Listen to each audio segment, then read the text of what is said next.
Assalamualaikum warahmatullahi wabarakatuh. Perkenalkan, nama saya Isma Sabrina Najia Elhansa dari kelas 12 IPA. Telur-telur ulet-ulet kepompong kupu-kupu. Kalian tahu gak sih kenapa ulet bisa berubah jadi kupu-kupu? Perubahan itu kita bisa lihat dari biji-bijian yang kalau ditanam nanti bakal berubah jadi bunga dan menghasilkan biji lagi. Kita juga dulu tumbuh yang dari bayi menggemaskan kok bisa jadi secantik ini. Nah, perubahan-perubahan yang terjadi pada makhluk hidup, baik tumbuhan, hewan, maupun manusia, itu karena makhluk hidup mengalami pertumbuhan dan perkembangan. Nah, ini yang jadi pembeda makhluk hidup dan benda mati. Contohnya kayak pulpen ini. Dari pertama dibikin, ya udah segini aja, nggak bakal bisa tambah besar dengan sendirinya. Nah, apa sih artinya pertumbuhan dan perkembangan? Apa dua-duanya sama? Baju ini kok sekarang pas ya? Padahal 4 tahun yang lalu, baju ini masih gombrong banget loh. Ini artinya aku tumbuh atau mengalami pertumbuhan. Nah, di biologi, pertumbuhan itu perubahan pertambahan ukuran, volume, tinggi, dan massa. Apa aja sih yang terjadi di makhluk hidup pada saat mengalami pertumbuhan?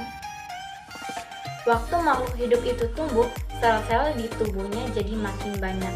Hasilnya, jaringan-jaringan dan organ di tubuhnya jadi berubah makin gede. Perubahan ini bisa diukur secara kuantitatif.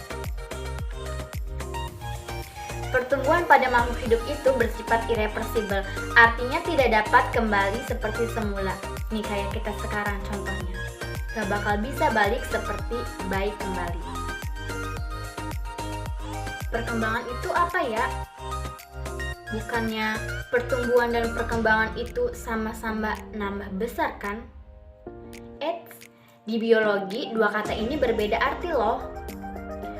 Perkembangan itu proses menuju kedewasaan. Bedanya dengan pertumbuhan, perkembangan itu diukur secara kualitatif. Kita sebagai manusia punya waktu batasan maksimum tumbuh dan berkembang.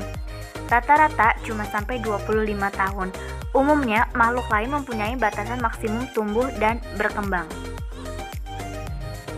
Kalau kita udah berhenti tumbuh dan berkembang, itu artinya kita sudah dapat dikatakan dewasa. Nah, ciri-cirinya itu perubahan pada bentuk. Kalau di cowok itu nanti bakal tumbuh kumis dan jenggot. Nah, kalau di cewek itu perubahan bentuk pada tubuhnya, yaitu payudara dan pinggulnya membesar. Kalau di manusia, contohnya cewek-cewek nih ya, dia menghasilkan sel telur atau ovum yang ditandai menstruasi. Di tumbuhan, ciri-cirinya dia udah berbunga. Di hewan, ciri-cirinya dia bisa beranak atau bertelur. Setiap makhluk hidup punya cirinya masing-masing. Faktor yang mempengaruhi pertumbuhan dan perkembangan. Faktornya bisa dari dua sumber, internal yang berasal dari makhluk hidup sendiri, bisa dari faktor eksternal yang berasal dari lingkungan sekitar.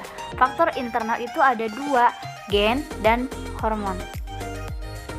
Ya, sekian dan terima kasih. Semoga bermanfaat. Wassalamualaikum warahmatullahi wabarakatuh. See you.